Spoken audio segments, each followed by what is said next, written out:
केन्दुझर जिला घसीपुरा निर्वाचन मंडली फलनाठारे आज सकाळे बीजेडी विधायक प्रार्थी बद्रीनारायण पात्रंकर निर्वाचन सभा अनुष्ठित हो जाइए। बद्री पात्र पहुंचा पर उपस्थित जनसाधारण पुष्पमाल्य दे स्वागत करते।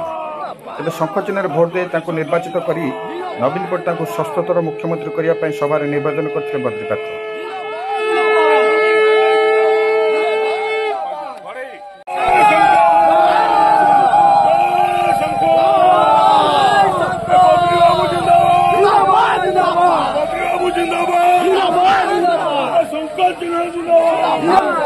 संकल्प